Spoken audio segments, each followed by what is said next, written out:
winners across the country this morning and make your dream a reality. So today being Wednesday, we are looking at the Wednesday opportunities you can stick. They include a Cash Live, Star Wednesday, and Wednesday and Adjuster. Cash Live, Star Wednesday, and Wednesday and Adjuster. So these are the three opportunities you can stick for yourself for the Run Lottery today, Wednesday.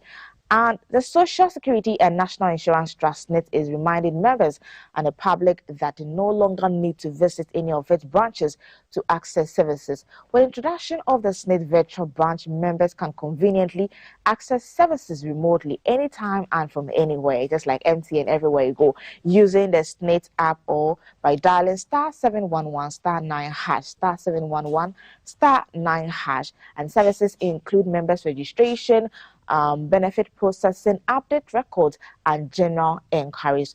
For seamless access and SSNIT 24-hour virtual services, kindly call SSNIT at 0302-611-622. The number again, 0302-611-622. To interact with the team, SSNIT always delivers on its promise. And if you're looking to expand your business horizons while also enjoying a world-class travel experience, here's something you should note. The Vanuatu Business and Pleasure Tour 2026 is bringing together business leaders, investors, and professionals for a unique blend of strategic engagement and leisure. Participants will take part in business forums, networking sessions, and investment discussions, very necessary, while also experiencing Vanuatu's rich culture, scenic islands, and tourism attractions. It is business with purpose and pleasure.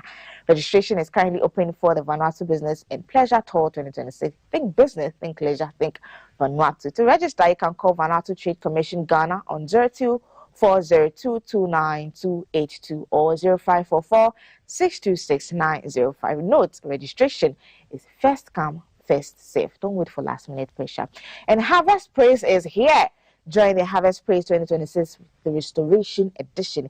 It is happening live on a Good Friday, and this Friday, on the 3rd of April 2026, at the First Laugh Center at East Legon at 4 p.m. prompt.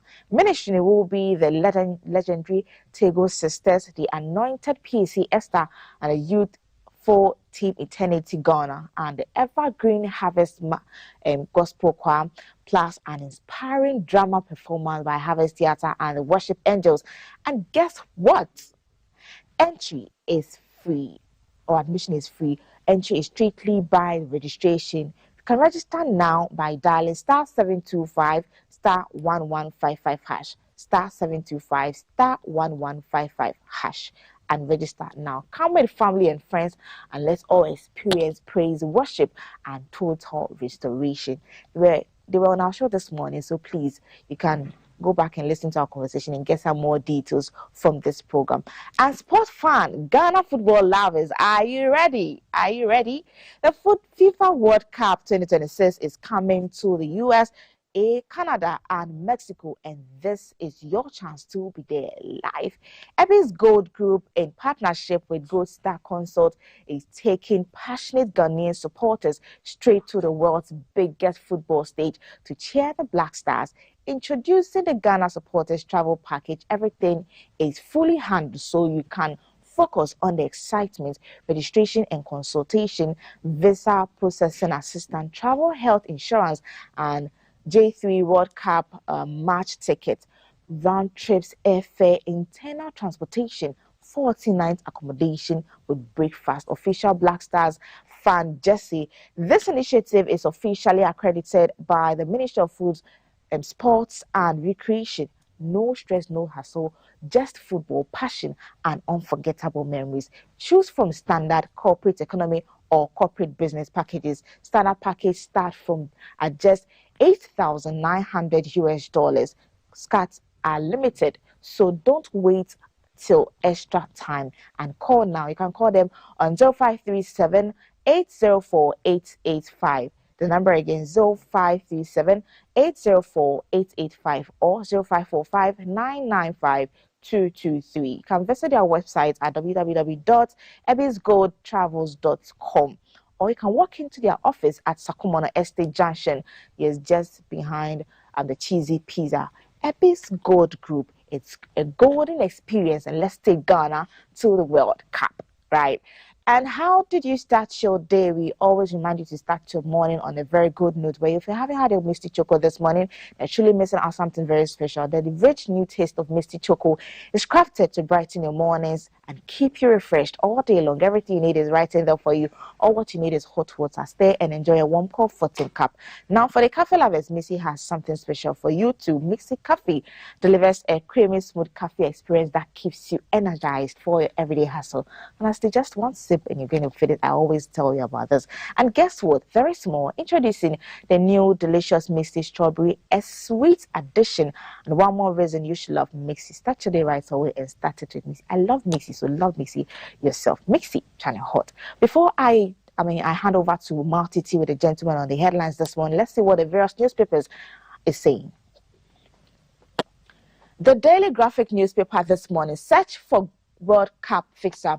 Ex-Morocco coach leads race. Yeah, you can see the two, Ado and the other coach over there. And President Mahama assents to 5 new bills. Yes, it's on page 13 of the graphic.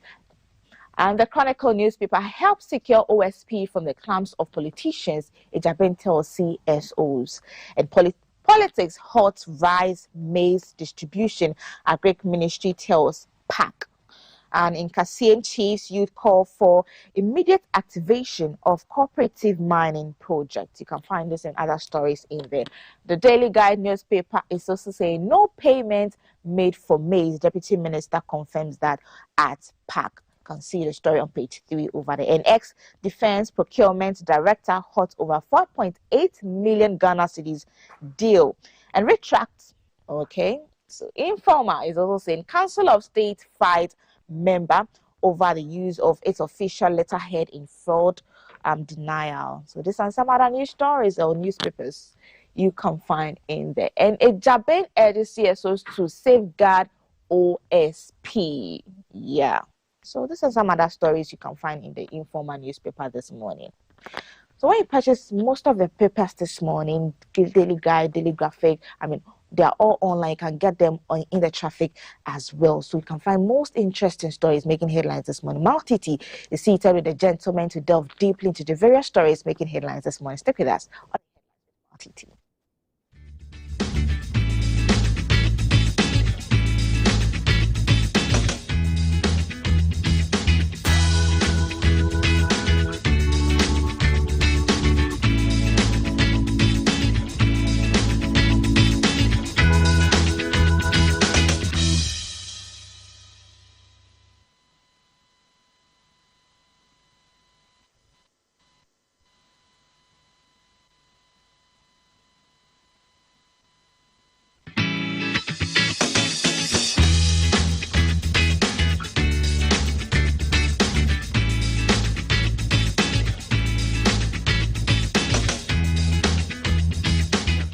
Signed 5 bills into law.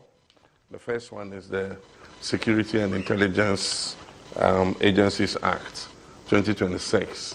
What it does is it removes the Office of Minister of National Security and frees the President's hand to appoint any minister to supervise the security agencies. It also reverts the name of NIB, National Intelligence Bureau, to Bureau of National Intelligence. And so it becomes BNI again, so that it sorts out the confusion between that security agency and a very well-known Ghanaian commercial bank. That's it.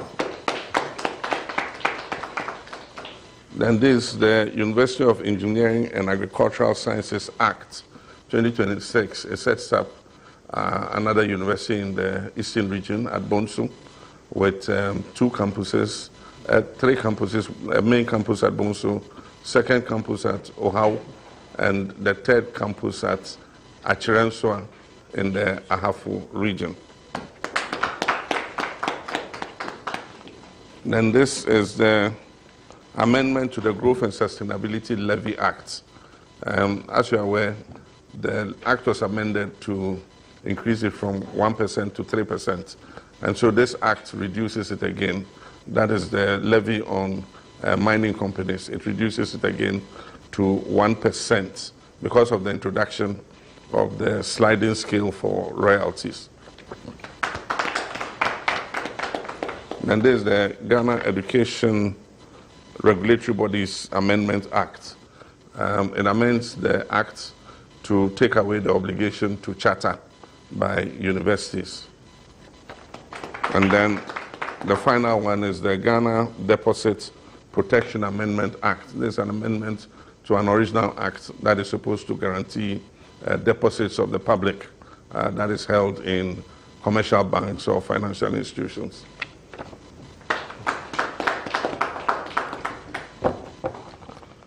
Thank you.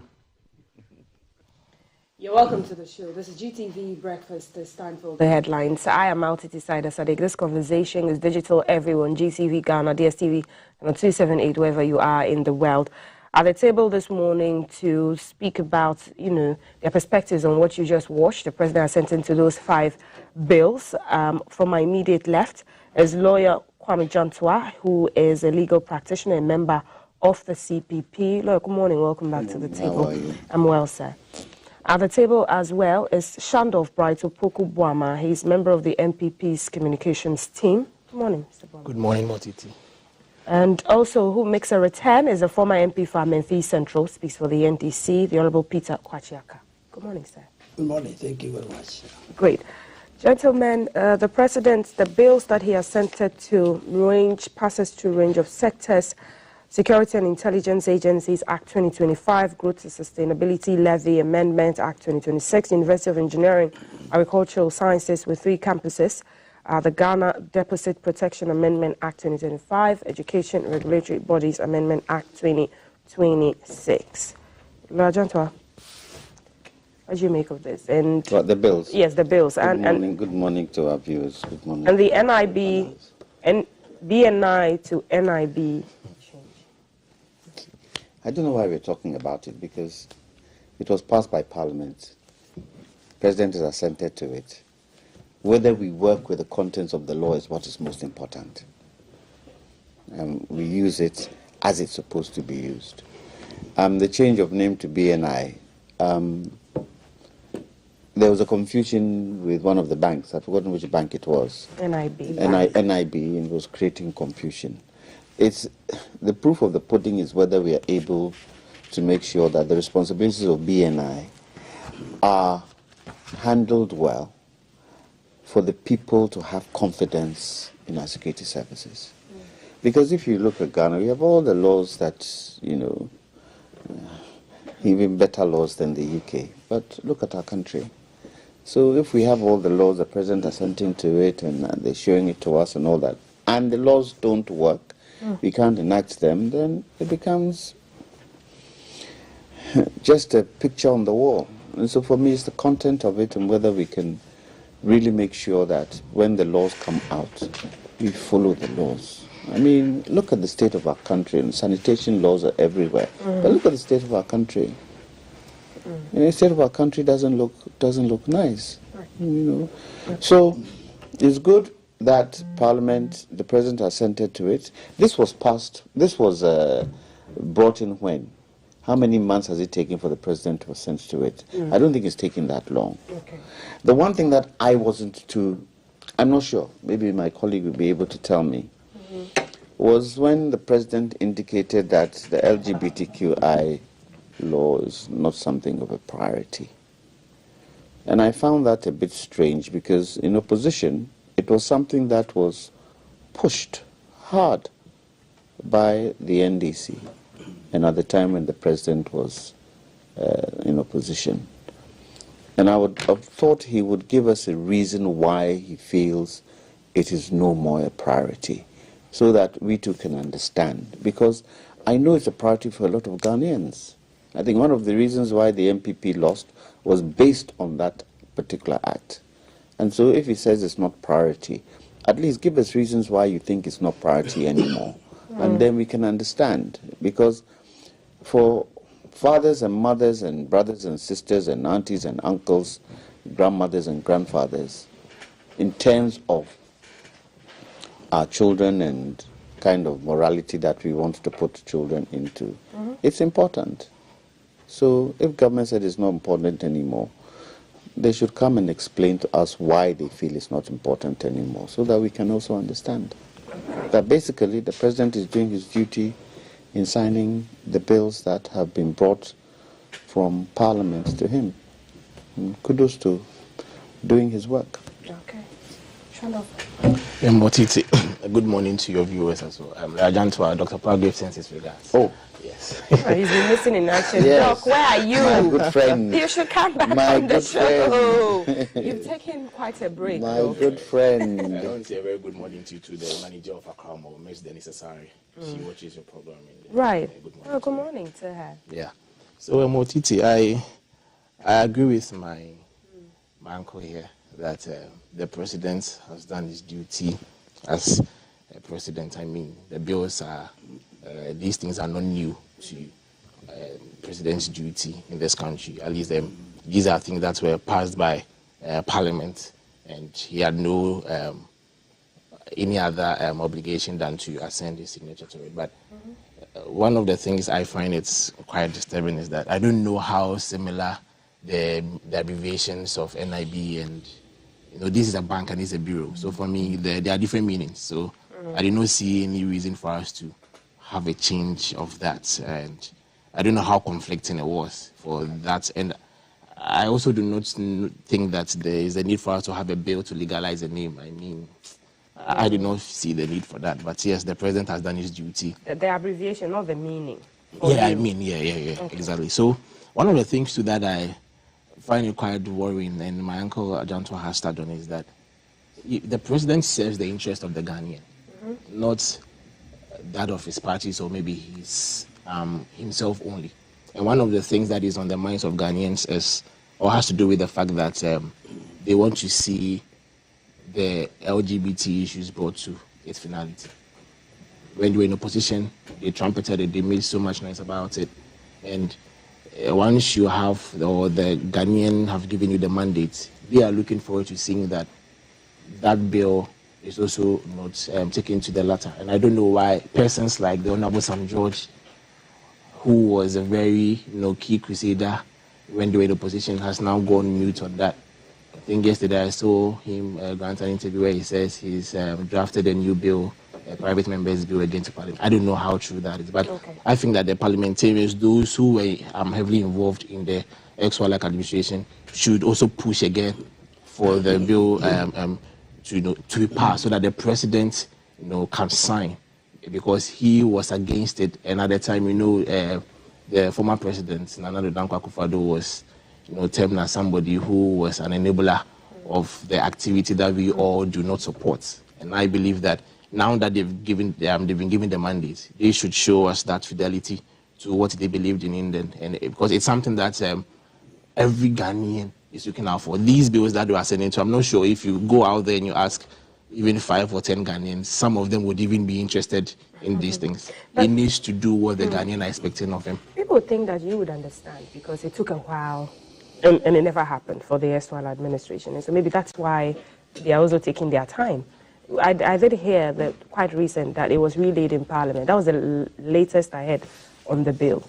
No, but Motiti, you see, one thing that I've come to understand is that most of the time we tend to take advantage of sensitive issues like this when you're in opposition. I am looking forward to seeing a political discourse that would elevate beyond some of these things, where we can be talking about space exploration, AI, and because that is the future. Other countries are talking about it, but in Ghana, we take advantage of some of these sensitive issues and we prey on the other side of the Ghanaian. But now you've been given the mandate. Let's see what can your stance that you believed in.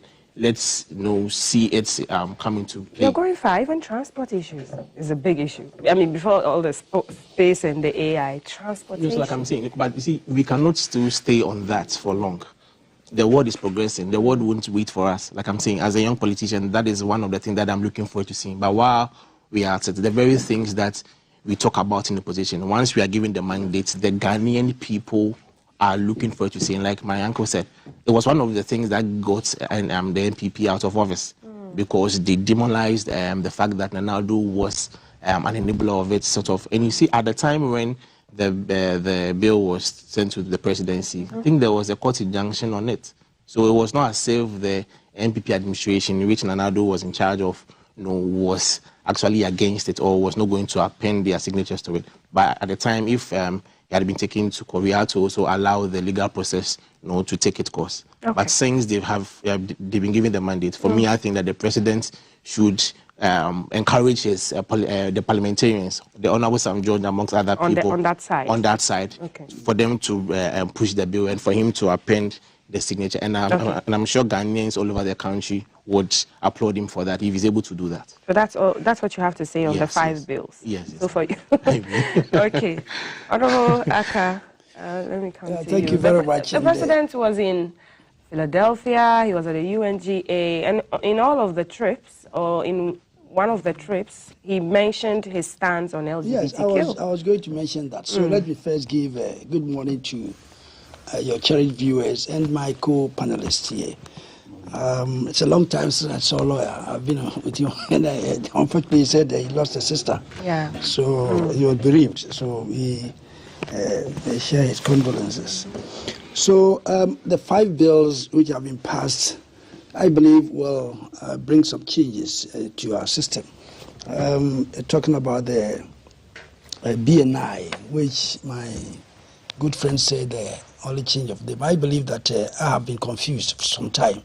BNI, NIB, and all that. So it is good that the name was reversed back to BNI instead of the NIB. But that notwithstanding, I think it was not only the change of name. Okay, it says the National Security Minister is now not going to be appointed again. It's going to use, because according to the new bill, is going to appoint a minister, maybe a minister of state, to oversee the activities of the national security. Because before we had a minister, substantive minister for national security, and now that position is going to be abolished, and then a minister will be appointed to take them. So that, I think, that is a major part of the bill. So, and going to establish regional and district security coordinators for this minister to oversee. And then I think the name also came in. So there is something there. But I think one of the bills that I'm interested in is the Ghana Deposit Protection Amendment Bill. Yes, you could see that during the period of Akufo-Addo, lost all the banks, and many people lost their deposits. And up till now, people have not been able to recover from that shock. And I believe this bill or this law is going to protect the depositors, and it's going to be in line with the practices of other financial institutions. So that one is a very big feat for us, unlike previous, when you lose your bank closes and then you lose your deposit. I believe this one is going to take care of that. And then another one is the growth and sustainability levy. Yes, because it's been increased. Before, the levy was from 1% to 3% on mining companies. And now the new bill is going to reduce it from 3 to 1%. That is because now we have the sliding scale, okay, for the profits. Before it was fixed, sometimes 3% or 5%. Now we have changed the law. It's going to make it to slide. If prices go up, Ghana is going to gain more. That's from 3%. It will slide up to 10%. So we believe that that's going to bring in more revenue. And that's the reason why the 3% has now been reduced to 1%. So that's... so how about the worry that you're not going to get more from mining if you're reducing it from 3 to 1%? And as you're saying, if the sliding scale remains stable at a low percentage, means you're not getting more. Well, I think every law you make, there are positives and negatives. So we believe that usually we have a minimum listing there to, I think, 5%. I think minimum is 5%. Okay. So we are hoping that most of the time gold prices go up, and that we will take advantage of that. Yes. However, if it comes down, it will stop at a point. We are not going to go below that point. So, in effect, it's a give and take. But I think the framers of the law were aware. I think they might have put a lot of calculations in there and seen that, well, if we go this way, the salary scale, we are going to make more. Maybe historically, they could have used the history of these mines to come out with this law. So I believe that in all is going to help us make more money. And then the education regulatory bill. I was on the Education Committee of Parliament, and you could see that sometimes some of these universities will run for several years, and they will still be attached to other universities. I think now it's going to reduce the mentorship time. Yes, before minimum was 10 years, and now it is reduced to 6 years. So I believe that it's also going to help these private universities to be on their feet and to help. So that's all the bills that you touch on. Yeah. He raised the important bill, which is not part of these five, which is the LGBTQ. The LGBTQ, yeah. I was going to come on to that. I think we must all understand that the previous administration, they were very cunning, and I believe we all knew what was going on. Sometimes you were scared of these foreign agents who will pounce on you if you pass this law. You could even see Mahama was going to be awarded a doctorate degree, and because of that, the university cancelled it. So these are some of the... Not because it was in court?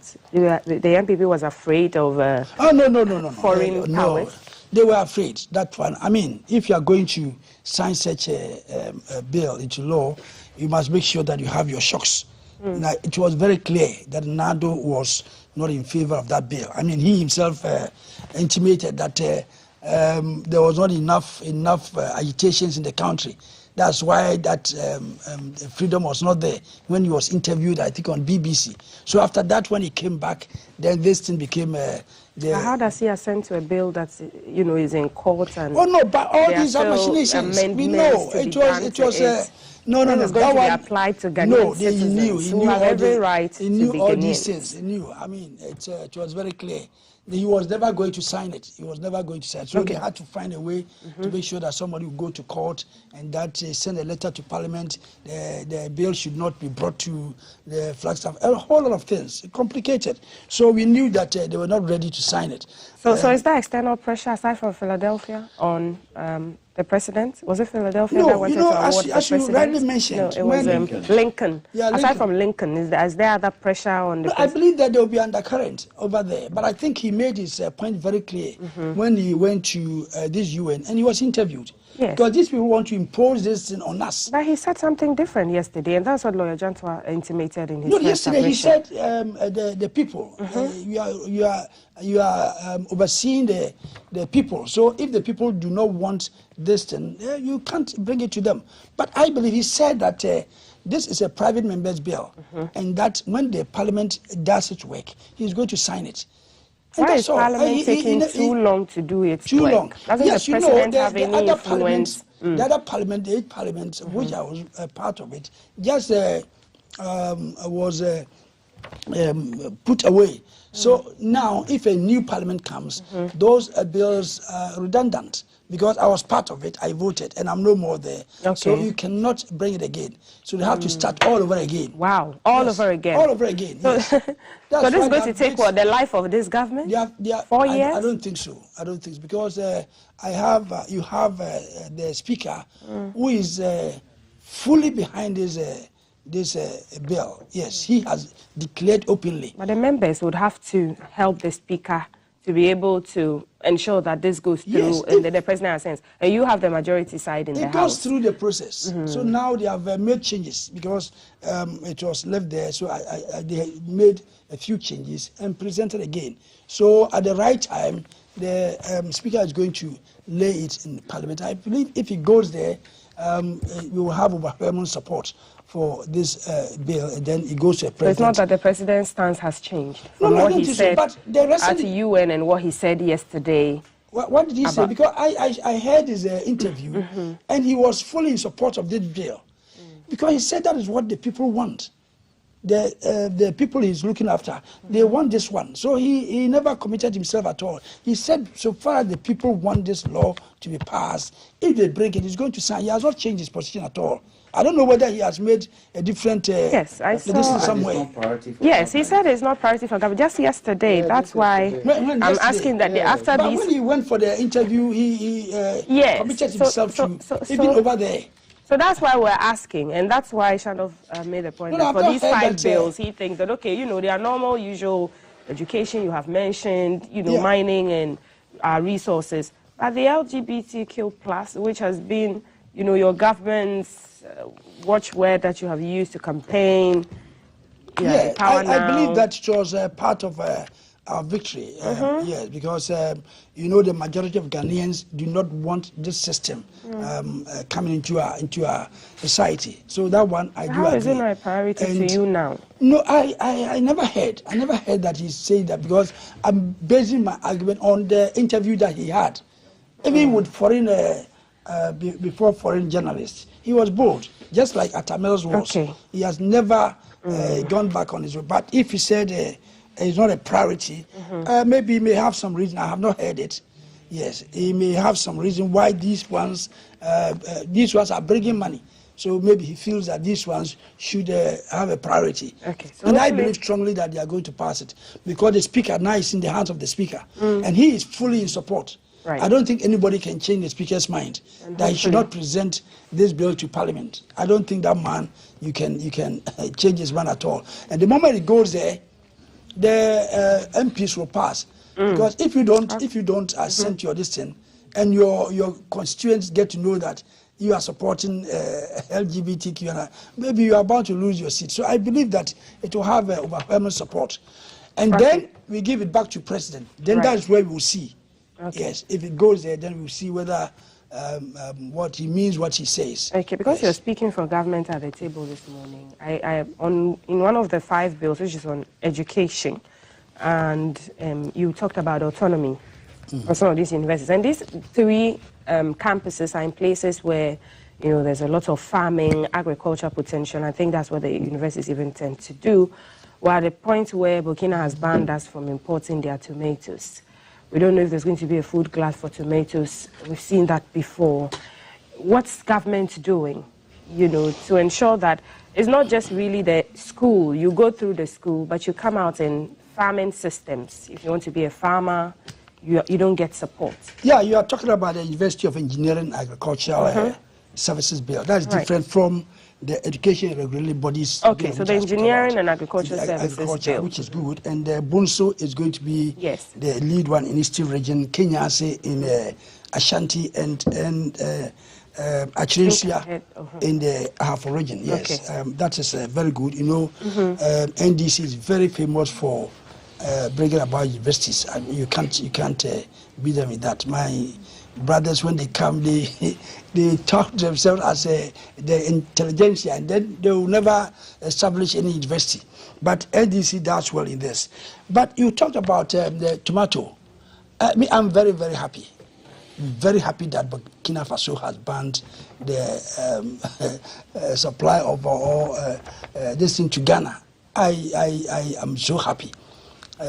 In this case, maybe is it because if the prices go up, you can afford? Because when the prices start to go up, but tomato, the ordinary Ghanaian who feel. You see, Burkina Faso is a what? Is it Savannah region or yes? It's a Savannah zone. Yes, same climate like the northern region, upper region, and all that. And if they have been able to produce tomato and export to us, and how they have banned us, why shouldn't we be happy?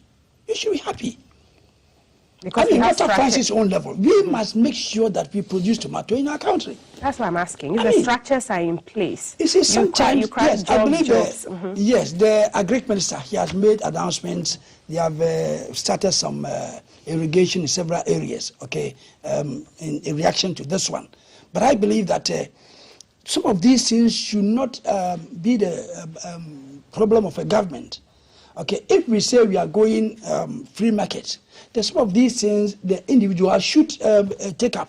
Even though the government will try and help, yet, but we should not always talk about government. This one, tomato has been banned. Okay. Can we stay without tomato? Yes. Yes. Tomato, if you don't take tomato, you are not going to die. Meanwhile, Ghanaians, oh yes, Ghanaians must start to produce. If the lack of tomato is going to cause problem for us, then we must find a way. Like water finds its own level. Water finds its own level. So if there's no tomato, what are we going to do? Are we going to produce, or we are going to stop eating tomato? These are the choices we have. And if these things happen, it will make Ghanaians sit up. And look, those days I always talk about Kwame Nkrumah, Palogo tomato factory. Those days, 1960s. So if this was happening at that time, we were canning tomatoes, producing these ones. Why can't we do it now? Okay. So now we have just relaxed, and market women going to Burkina Faso, the risk to buy tomato and bring it. Some people dying. Okay. I mean, it's not, so it is very good, very, very. I wish all these countries where we import yam and plantain, they all ban us. Okay. Then we will find something. There will always be a way. If we are serious, if we need tomato and we can't get it, people will start to cultivate tomato, and then this problem will go. It's a way. And I heard of the foreign exchange that we use to import tomatoes every year. I mean, it's outrageous. It's outrageous. So we should not encourage these things at all. If they are banned, people are saying that government should go and negotiate. Why should government negotiate for the importation of tomato into our country? Because maybe they do not know if the structures are in place to cushion. No, but I'm saying that water will find its own level. We don't have tomato, and we need tomato, and we have the land. We can produce the tomato if we plant it, maybe within 3 months, it comes up. So if we don't consume tomato for 3 months, what is going to happen? Okay. We will not die. Right. So we will find a way to produce. By the time you see, we have a glut in the production of tomato in the country. And thanks to Burkina Faso. Yes, it's very good that they have banned us. And government should not interfere to go and then negotiate and bring tomato into this country. No, it's too bad for us. I want us to move away from... Motiti, a few comments on what Honorable was saying. I have 3 comments. First one's LGBTQI. I think the president should come again and give us clarification. We know that the speaker is bent on passing this law. If it then comes to the president, is he going to sign or is he going to delay?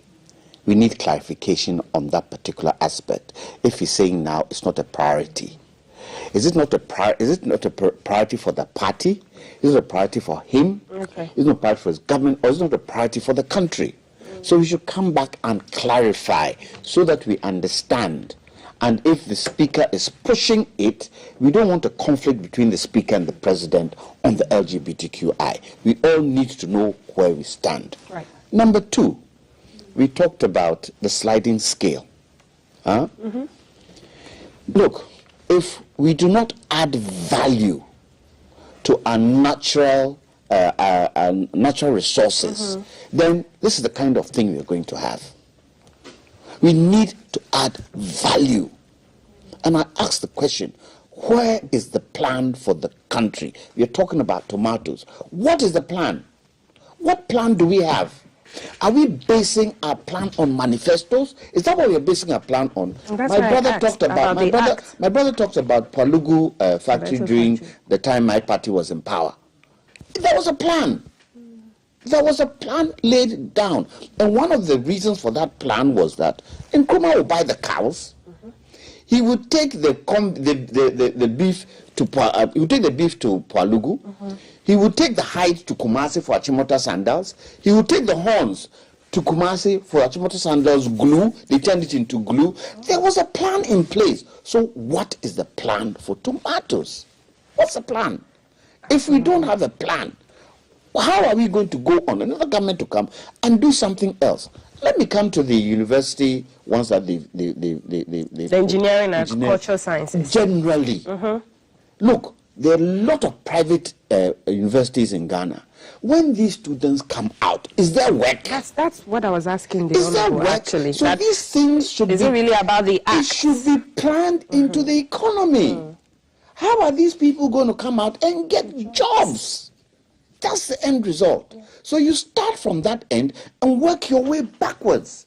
It's not every private university that you should do what? Give certification to. You should actually look at those ones that would bring maximum profit to the country, benefit the country. And I would say the STEM universities, those that are doing engineering, that kind of going for the AIs and all that type of stuff. Let's look at that one and plan it properly. Otherwise, NDC goes, MPP comes, something different. MPP Still goes, no jobs. CPP comes, something different. Then you have a mass number of students driving Uber, and they have good qualifications. Right. So how are we planning the job sector? That is where the key is. If you are certifying all these universities, what is the job at the end? And you see, one thing we don't do in this country, when I was in university in London, although I was doing law, they will call you when you're getting into a third year. What do you want to do, gentlemen? Do you want to practice? Do you want to do private business? Do you want to do corporate? Do you want to go into business? And once you tell them, their career guidance, who would now guide you as to where you want to head to? Do we have it here? So I ask myself, where is the plan? Without a plan, we are just chasing our tails. Motiti, just to add to what Lawyer Jantua just said. You see, I disagree with Honorable when he says that it is not the government's duty to ensure that we have tomato like in abundance and all of that. I'm sure he's aware that they have a program called Feed Ghana. If the government never believed in they having a stake into what we do or what they do to help farmers and as in agric as a whole, why would they bring such a program, or why would they even add it to their manifesto? The last time I heard the minister on the floor of Parliament and listening to about 7 minutes of his presentation, he was only giving us lecture on the type of seedlings that's Burkina Faso like have been growing and all of that. That is not the point. We ought to move beyond the rhetorics, the research and all of that. After you having the research done, what then becomes of it? We need to go beyond just the sloganerism and all of it. We need to see practicality, where you ensure that in the Feed Ghana program that you touted in your manifesto, we are seeing the fruit thereof. We cannot always come to the floor of Parliament and just come and read lectures to us. And you see, a sector that actually contributes greatly to our economy, we should not always wait for some of these things to happen before we take measures. We need to be proactive in our dealings. And that is why the NPP is not in government. If everything that we did, especially in the agriculture sector, was okay, perhaps the Ghanaian would have continued to have us be in government. Now that you have the mandate, there's a need for the president and through the minister come up with ideas, and not just the ideas, or coming to the floor of Parliament to tell us what we were not doing right and what we are not doing right. There's this thing that the burden of knowledge. Now that you know, what do you do? Let's see it into action. Absolutely. So that at the end of the day, we can tell that once this problem came up, this was the response government gave. Right. Just to add something. Okay. What Honorable said. He said, if we don't eat tomatoes, we won't die. Yeah, he says we can live without tomatoes. We can't live without tomatoes. Because it is in every meal. No, not the fact that it's in every meal. I said we can't live without tomatoes. As a man, you can't live without tomatoes. Tomatoes contain some awesome chemicals that might help with prostate health. Break it down. I can break it down prostate for you. Prostate has been the conversation, the respiratory issues with black men. And it's not a question. African it's not even a question of eating raw tomatoes. If you heat tomatoes up, there's a chemical in that protects your prostate. So you cannot tell us that it's not healthy. You cannot tell us. No. We need to be able. Look, do you know that in the Western region, they grow cherry tomatoes? Do you know cherry tomatoes? Is it a very tiny ones? Do you know? You eat it abroad a lot. Do you know how much a punnet of cherry tomatoes is in Tesco's in London? Yes, because it's about £5. Wow. And we throw it away here. Even here in Ghana. You see, the thing is that, look, we are talking tomatoes. Let's go in and do what? Do the research and see the added value of tomatoes. So that when we are growing, we can plan it better and get added value out of the product. It's not just a question of saying, oh, tomatoes is this, tomatoes is that. We have institutions, the CSIR. Let me also go to CSIR and see the things they've done. And we are sitting here and we don't even give them the kind of financing to help them. Please. You see, I was trying to be revolutionary. That's why I said, if you don't eat tomato, you will not die. Because sometimes we have. I prove it to you that we will die. Yes, no, you will die. No, no. Prostrate, we eat tomatoes and still we have this thing, licotine. I think lico. Yes, but honorable, reduce the amount. Yes, we know it may not eliminate it tomatoes. entirely. Listen, cooked tomatoes, like in sauces or soups, might be even more effective due to increased lycopene absorption. Yes. Ghana's got plenty of fresh tomatoes incorporated in them into their diet. Could be a tasty way to support prostate health. What are you talking about? So we What are you talking are about? Yes. that entirely may not. Let me. There's no revolutionary thing Go on this ahead. particular I'm saying subject. that we have tomato in this country, don't we? We do. have. And now the excuse is that the Burkina one is long lasting. But it's not. It doesn't mean that we don't have tomatoes. What do you mean by long lasting? Yes, Long lasting. it can stay. It can stay. It's just by variety. Exactly. It's just Like a variety. If you get the right variety, that's it. And now we supplement You can even it. export too. So I'm saying that water finds its own level. Where is the plan? Just understand what I'm trying to say. I don't understand it. Please. And Motiti, Let me- let me there's speak trickle now. down effect. Stand up. Water should find its own level. Now we need tomato, like he's saying. It's important for us. We know. But I'm saying that if there's no tomato in the country because we have been banned and we need tomato, what should we do? We have the land, we have everything. We can straight away go into the production of tomato. that's what we should expect. That's what I'm saying, that Straight away. water should find its own level. Because we need tomato. This way has been closed, but you have to find a way. Right. You see, I am sometimes in line with my very good friend and uncle because CPP, we were practicing command economy. He knows I'm a lover of Kwame Nkrumah, but that time was command economy. We are a socialist country. Okay, command, everything was command. So most of the Nkrumah argue that those days the individual didn't have money, enough capital to start businesses. So the government had to take the lead, and that slowly it was going to change, like China. So I do support that. But these days, things have changed. Now we have free market economy. So even though the government will facilitate, but it's not the duty of the government to produce this like before. I beg to differ. Please, stop. Let me Free economy. This. Let me He's finish. speaking for himself. Yes, I believe. speaking for myself and You to the differ. viewers. And in this one, understand. it is not that the great minister is staying aloof. You know, he has. I heard him saying that they have cultivated like 1,000 acres or so tomato. They are doing something, but I believe that the government cannot produce tomato for us. And the president, I heard him talking about a weird akun, having cultivated several hectares of rice. And he was trying to encourage people to enter into these things, and even said that if we can have, I think, 4 people to cultivate the quantity that he has done, we shall cut our import by, I think, half. This is what I'm trying to say. That Right. see, even though we know these things, but it should encourage the individuals those who have the capacity to enter into tomato. It's an advantage. Look at the amount of money we send to Burkina Faso. So now, if we are able to do this in here, it means we are going to keep all that foreign money to ourselves. I have a few minutes to go, let me tell you we why. have to Let me tell you how government comes touch on the oil. Government comes in on the market side. So you're encouraging people to go in. It's government's responsibility to find the stabilize the market. market, okay. Once you find the market, you're serving domestic and you're also linking export. Right. So it's a holistic thing. And Not that Motiti, because the we need trickle down tomatoes, we are coming into the only same line. domestic. We are coming to the same It's line. your revolution And you see, angle the that trickle down yes. effects of government intervention is this: is the fact that it's going to help create jobs. Today, the 24-hour economy that they promised, has not seen the light of day. in tomato farming. No, I'm saying. So when you read the document that they lay in Parliament, the 24-hour document, when you read, there's a portion where they've allocated to agric, youth in agric, and all of that.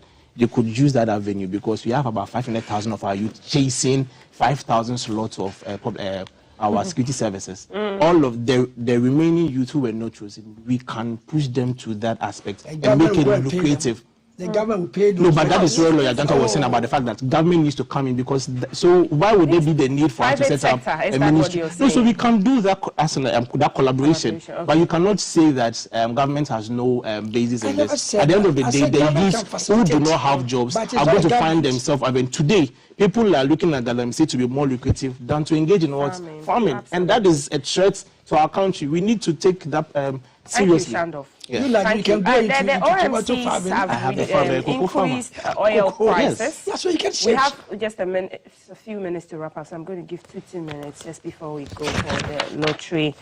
The OMCs have started increasing palm prices ahead of the scheduled April 1. Well, today is April 1, adjustment under the price deregulation policy. One of the biggest players in the industry, GOIL, announced on social media that petrol has increased from 12.24 cedis to 13.30 per litre, while diesel has risen from 15.69 to 17.10 per litre. They said the increase is influenced by the new price floor announced by the NPA on March 30. Even though the official adjustment window is April 1 to 15, 2026, so right now it remains unclear how other major AMCs will be adjusting their prices in response. Bajanta, because you're in this area, I'll begin with you. Well, we're talking about increase in fuel prices. What can government do to help bring it down? The president has indicated the 1%, the 1 cedi they put on, it is something they can look at. But let's look at the price build-up. You've got the road fund levy. I'm not sure, I understand that the figures there, the prices there, they're going through a review. At the time of the MPP government, the road fund levy was 48 pesos. Okay. The energy fund levy was 1 peso. The price stabilization and recovery levy there was no money there. Okay. Sanitation and pollution levy was 10 pesos.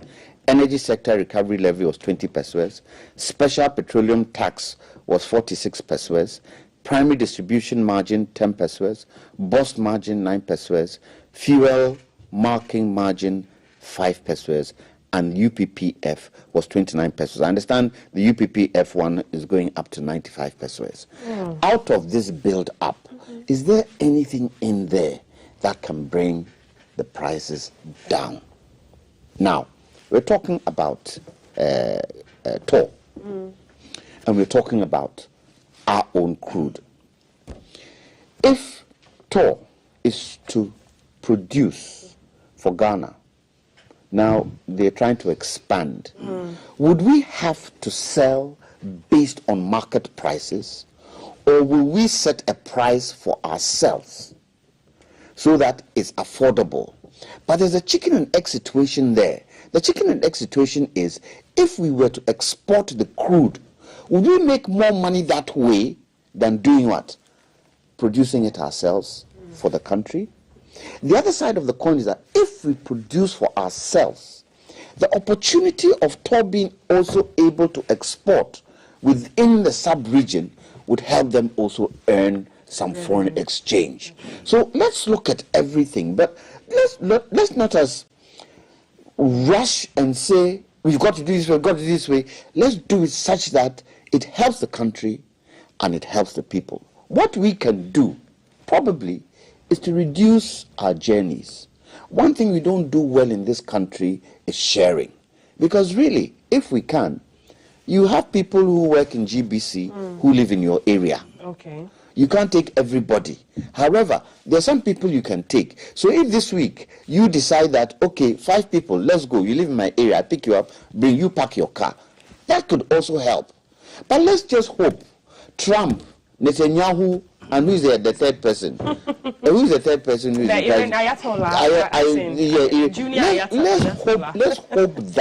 let's hope that they can end this war quickly. Okay. But you know, this war is really based on economics.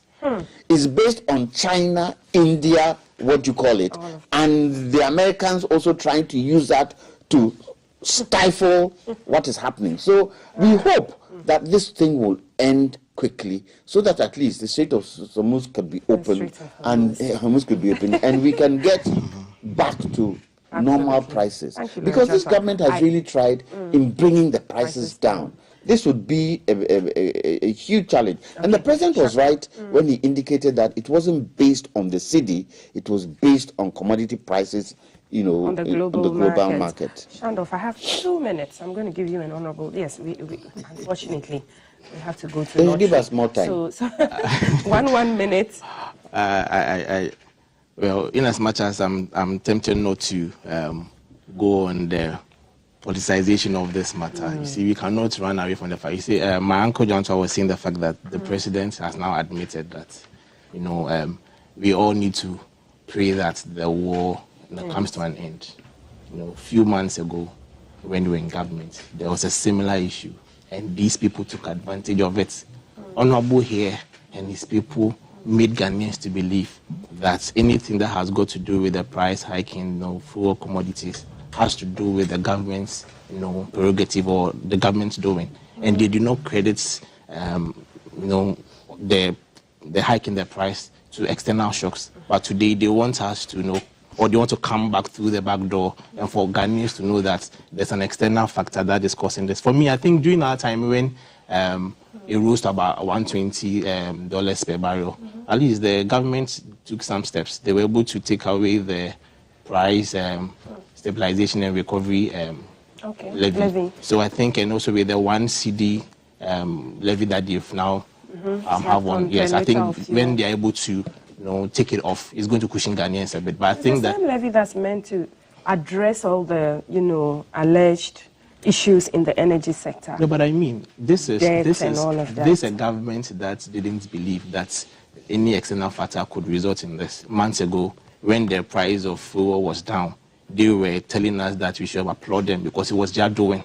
And I believe that they can still manage the economy very well when all of these levies are taken off the hook. For me, so I think, yes, once they've been able to take credit for that, and Atu is also forcing, so he should rather force in this aspect for us and make sure the Ghanaians are less burdened. So for you, at the end, the Ghanaians should not be the one to bear the brunt of this. They can run the economy, yes, and because they never believed that the war that was going on contributed to the price. The Ukraine-Russia war. I mean. Whatever be the case, I believe that things are run properly these days than their time. I mean, if they were to be there with this crisis, they would trumpet it, but force it into the throat of Ghanaians. And maybe the price would have gone to 20 cedis per litre. And I saw that now, starting from today, the litre of petrol will go to 13.3, which I think still manageable. But what I don't understand is why the diesel, 17 cedis. Diesel, but diesel is being these days only mostly commercial vehicles, isn't it? Yes, mostly. To be emphatic, it's 13.69. Those of who use big cars, like cruisers and the rest. Okay, let me finish. Industrial, and even LPG, the gas that we use as well. Yeah, okay, the gas also has gone up. It's undeniable. It has gone up, and we know the global dynamics, which we cannot deny. But I think what I don't understand is why the oil marketing companies are saying that you cannot sell below certain prices. If we are in a free market economy and the person can still sell below and make profit, why should you prevent them? I find it a bit... He's importing the oil. He's importing it. He's getting it at a certain price. No, I'm saying that... Others reduce it. He has fuel he can't sell. Is that it? Or people won't buy his fuel. Look, we import refined petroleum products. Yes. If refined petroleum products abroad is at a certain price, how do you reduce your own? Yes, that's why I'm saying that. He says if the person is marketing and he can sell it below certain price, regardless of how much he got it. I mean, it's up to the person. Okay. If we believe in free market, let the market control. Yes, I believe that. Please. And then my last point is the TOR. TOR has come into operation. I think these are the things that we can do to mitigate the effects of future hikes in prices. Okay. Yes. Thank you so much, gentlemen. I'm sorry, but we have to go because, as I mentioned, we have some financial commitments. This morning, Kwame Jantua, CPP, he speaks for the CPP and he's a lawyer as well. Shandoff Bright Opoku-Boamah speaks for the MPP, and Peter Kwache Aka, the former MP for Amenfi Central, was the honorable member speaking for the NDC. I am Altiti. We're back with more on the show, but here's Rand Lottery.